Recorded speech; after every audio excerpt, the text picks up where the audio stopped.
Hello there, welcome to Bryan Lomax Movie Talk and the 17th day of my August Alphabet Challenge, where I am reviewing one film each day beginning with a letter of the alphabet. Today we're on to the letter Q, and there was just two films to vote for in this one because I didn't have that many films on DVD that I've never seen before beginning with the letter Q.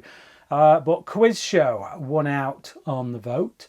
Now, this is a film directed by Robert Redford, stars Ralph Fiennes, and it was released in 1994. And I remember the release of this film because it was just around the time that I was seriously developing my taste for movies and really getting, movies were really becoming my thing. And I remember this being like the big movie out. The week that it came out, and it was on a lot of the movie shows. People were talking about it, critics and stuff. But as a 14-year-old boy, it did not appeal to me at all, and I never watched it. I looked at the trailers, I looked at what people were saying about it, and in my 14-year-old mind, I was like, oh, that just could not sound any more boring. But it's strange how things change, isn't it? Because as you get older, your tastes refine. You start to realise that different kinds of films can offer things. And I gotta say, watching this now for the first time, I'm disappointed. I never watched this sooner. This film's awesome. It's a great film. So it's a true life drama. It's based on a true story back in the 50s. There's a quiz show called 21. I don't know if it's still going in America. I know it was a big game show in America. But back in the 50s, 21, turned out it was rigged. Basically the showrunners were deciding who stayed on, who went off, and treating it essentially just as entertainment, and bringing in new stars, who's the person the crowd are going to warm to, this, that, and the other. And Ralph Fiennes plays this guy who usurps the previous champion, it's a really great character study of a man who is actually quite a moral human being, who doesn't set out to deceive anyone, who in fact when he's given the proposition to cheat, he turns it down. But because of a little kind of double dealing and whatnot, he's put on the spot. And in that moment, he has to make a choice. Do I follow through on the kind of man that I wanted to be at the start? Or do I take this opportunity that has now been laid out before me? And unfortunately, he takes that opportunity. And it becomes this slippery slope towards taking more opportunities until eventually fame kicks in. More opportunities outside of the game show arise, and he follows the money, it's all a true story. Things have been changed, obviously, as they invariably do with a Hollywood movie, but given that this is a movie about truth and about the entertainment industry not telling us the truth, I could understand why the people involved in it might find it somewhat hypocritical. Now, I did read an article. I can't remember what newspaper it was written in, but it's one of the big journals in America, well-respected kind of newspaper journals. And the man upon which this is based, the Ralph Fiennes character, he wrote an article. Now, he never wanted to speak about his story for years. He went like 30, 40 years without giving his side of the story. And then after this film came out, a few years after it, he wrote this article. So I found that, and I read it just after watching this film, literally right after watching this film. Because I didn't even know it was based on a true story, to be honest. I think if there was a blurb at the front, I must have missed it. But it was only as I was watching it that it really did start to feel like very real, like this could be true. And then by the time I got to the end of it, as soon as it finished, I just hit the internet. Is this true? And then started finding loads of articles, and the real life story I find quite fascinating. It's got to be said, just from a human kind of standpoint. Just seeing people having choices to do the right thing or the wrong thing, and also there's the definitions of right and wrong in this case are very hazy, because at the end of the day, the producers weren't wrong. They were making entertainment. Now, they did lie to the public in the pursuit of that entertainment, but they were making entertainment. So it is this really hazy thing where there's a line that is crossed, and you can make excuses for it that can sound valid. And I think often that's what we do in life when we know what truly the right thing is to do, but then excuses creep in that kind of just help us to justify the lies to ourselves. And that's really what this film is about. But I thought it was expertly handled by Robert Redford from the director's standpoint. How he uses the camera in this is really great. The script is fantastic, but yeah, how he uses the camera to prop that script up, to back that script up, I should say, is fantastic. Sometimes he moves it in such a way that it forces you to focus in on certain things, whether it's the facade of TV in general, of the entertainment industry, showing us the fakery of certain things, and just like whether it's the talk show, the game show host doing his prep work. Everything about this guy is fake, is false, is a smokescreen. It's a facade that is put on purely for the public, and it's just, like I say, it's throwaway little things with characters that could just seem a bit, well, do we need to be watching this? But actually, it all feeds into the overall themes of the movie and what it's all about. So, yeah, I think Redford does an immense job directing the film. I think the performances across the board are all really great. Ralph Fiennes does a fantastic job of making you feel for this guy, because, like I say, you could make another version of this film in which this guy's just made out to be a money grabbing hound, but we don't. He comes across as a fairly balanced guy. He's an educated guy, he comes from a very educated family who teach in universities, and I think the pressure of that, the pressure to measure up to his parents, ultimately is what led to him kind of seeking out those opportunities. But that's understandable. It's a very human, kind of relatable predicament to be in. If the film does anything wrong, I would say that some of the TV mogul type characters are made absolute villains. So they are literally mustache twirling. We're all in on this. We know we're fake. We know we're pulling the wool over people's eyes, and it's just, I think there may have been another way to do it, where you present as well with these guys. It's a slippery slope, isn't it? You don't always start out with the intent to deceive, but little bricks are pulled out every now and again, and eventually the whole house comes falling down. And I think that's often what it's like when people kind of go down these avenues. But I don't think they approach it. I don't think Redford approaches it in that respect when it comes to those characters, the ones who are in charge. They're always fully aware of the wrongdoing they are doing, but they don't care because it's all about the money. John Turturro's really great in this as well.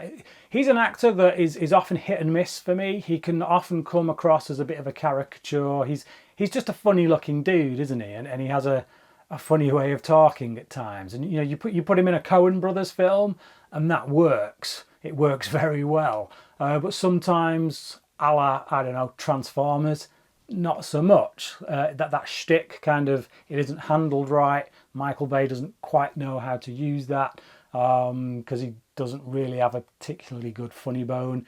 He doesn't know how to judge humour, and so he pushes Turturro too far, and then you get this horrible shtick. I think Redford has a handle on it. I think he has a handle on Turturro as an actor. reins things in when they need to be reined in, pushes them forward when they need to be pushed forward. And I find this character who is actually quite despicable in many respects, not the sharpest tool in the box, even though he's unbelievably smart in retaining information and knowing facts and things like that.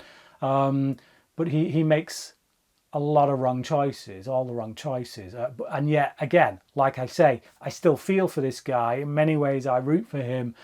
In many ways, he tells the truth, even though it's often for his benefit. And it's just like, yeah, like I say, again, a character that if mishandled, you just wouldn't like at all. But because of Turturro's performance, because of the writing, because of the way Redford directs him, I like this guy. I root for him, and I want his story to come out just as much as the character that Ralph Fiennes is playing. Martin Scorsese pops up in this film as one of the guys in charge, one of the ad men. So he's someone responsible for bringing the advertising to. Or he is one of the advertisers. He's the main advertiser that was on the show, but who knew that he could act? It's not going to win any awards or anything like that, but I'm sat there and I'm like, that's Martin Scorsese. What's he doing? And like the moment that happens, you see a director suddenly in front of the camera that they're having a crack at acting. You're like, this could go south. M. Night Shyamalan, all that. But no, he quits himself well. I believe the character he's playing, and yeah, fair play to him. He had a good crack and he did well. Finally, when it comes to the cast, there's Rob Morrow, who plays the FBI agent who is working the case. This becomes a federal matter, it becomes a government matter. For whatever reason, it falls under their jurisdiction, presumably because it affects the public, whatnot. So he's tasked with investigating this thing. And now I know, again, they've taken a lot of dramatic license in this film by bringing his character and Ralph Fiennes' character together for much of the movie. I know from reading the article by the real life guy that they didn't see each other anywhere near as much as what they do in this film.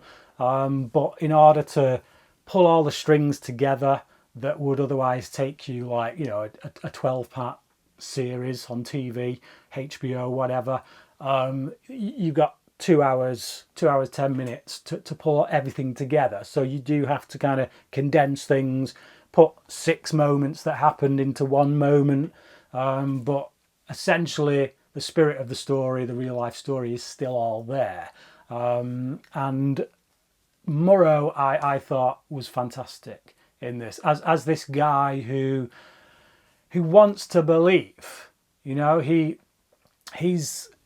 He's intelligent enough to know when he's having the wool pulled over his eyes, but he's also a man of faith, and I don't mean that in the religious sense. We never really get the sense that he's religious in that regard, but it's just he wants to believe the best in people. So in his conversations with Ralph Fiennes' character, he's always hoping that he's going to come clean. He's always hoping he's going to take the better way out. And I think just, having that character, having that hopeful character at the centre of all this,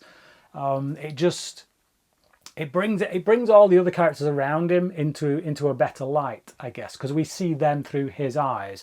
And because he's a more forgiving person, because he's someone who's got some heart and actually looks at these people as people, then it means we do too. But I love Morrow's performance in it. I've not really seen this guy in anything except The Bucket List, although I don't remember him in The Bucket List. I just know he was in it and I've seen that film.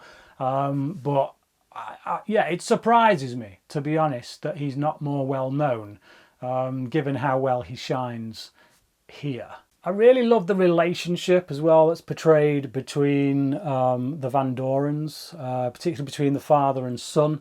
So Fiennes' character and I can't remember the name of the actor, but the man who plays his father, their relationship in the film, again, it's another piece of that puzzle that brings a lot more humanity and warmth to these characters that might otherwise have, been left out in less capable hands. It humanises them again to see that actually, this is a guy that's fallen from grace, but his father understands him. His father still loves him.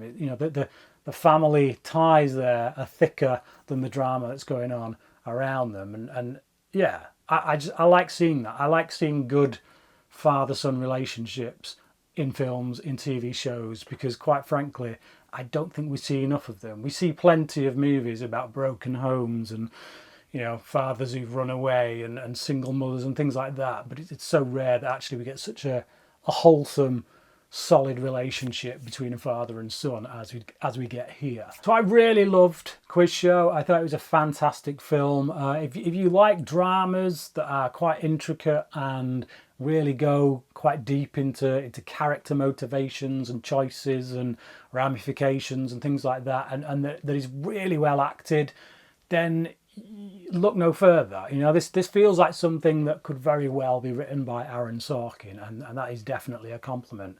One of the best films I've seen from Robert Redford in the director's chair at any rate. I'm going to give it a 4.5 out of 5. I strongly recommend you watch it, but also once you have watched it, I strongly recommend you reading up. Just even if it's just the article. So I read that article by Van Doren, the real life Van Doren, but I also read the article by the son of one of the media guys. Now I read between some lines on that one. I felt like, some of the stuff he was saying didn't quite ring true to me, but make your own mind up, watch the film, read the articles, make your own mind up. Either way, I don't think all three of them, I don't think one of them is going to have the full truth. That's the nature of truth and the way people tell it. But either way, it's a fascinating story. I was gripped throughout. For something that's essentially just people talking in rooms and things, I was gripped. I couldn't switch it off, couldn't take my eyes off the screen because I was so invested in these characters and where it was going. 4.5 out of 5 from me. But what about you? Have you seen Quiz Show? If so, what did you think about it? I would like to know. Leave your comments down below in the comments section. Also, in the description box, please do check out the links for the August Alphabet Challenge, where we're trying to raise money to build a women's shelter, women's refuge in Zambia.